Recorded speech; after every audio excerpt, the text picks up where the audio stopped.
Page 1. Hello everyone. Welcome to today's English lesson. Today, we will learn prepositions. We will learn place prepositions, time prepositions, and direction prepositions. Let's get started. Page 2. What are prepositions? Prepositions are small words. They show relationships between people, places, things, and time. They help us understand where something is, when something happens, or where something is going. Let's look at some examples. Page 3. Here are 3 common place prepositions. In, on, and under. We use in when something is inside something else. For example, the cat is in the box. We use on when something is on a surface. For example, the book is on the table. We use under when something is below something else.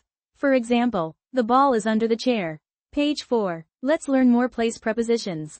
Next to means beside something. The teddy bear is next to the backpack.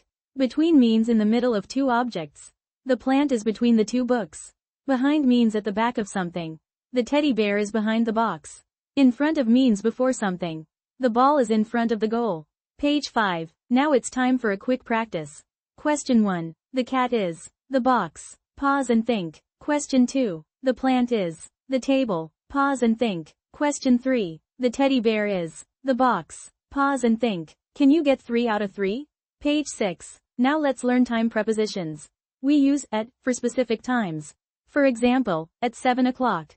At night. We use on for days and dates. For example, on Monday. On May 10th. We use in for months, years, and seasons. For example, in May.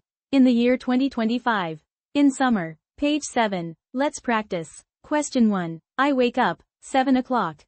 Pause and think. Question 2. My birthday is May 10th. Pause and think. Question 3. We travel, summer. Pause and think. Can you get 3 out of 3? Page 8. Let's check the answers. Number 1. The answer is at. I wake up at 7 o'clock. Number 2. The answer is on. My birthday is on May 10th. Number 3. The answer is in. We travel in summer. Great job. Page 9. Now let's learn direction prepositions. To means movement toward a place. I walk to school every day. From shows the starting place or origin. She comes from Canada. Into means going inside. He goes into the room. Out of means going outside. She comes out of the house. Page 10. Let's do one more quiz. Question 1. I walk school every day. Pause and think. Question 2. She comes Canada. Pause and think. Question 3. He goes the room. Pause and think. Can you get 3 out of 3? Page 11. Let's check the answers. Number 1. The answer is 2. I walk to school every day. Number 2. The answer is from. She comes from Canada. Number 3. The answer is into. He goes into the room. Excellent work. Let's review what we learned today. You learned place prepositions, time prepositions, and direction prepositions. Page 12. Great job. You completed today's lesson. Today you learned place prepositions, time prepositions, and direction prepositions. If you enjoyed this lesson, please like, comment, and subscribe. Write a sentence using a preposition in the comments below. Thank you for watching. See you in the next English lesson.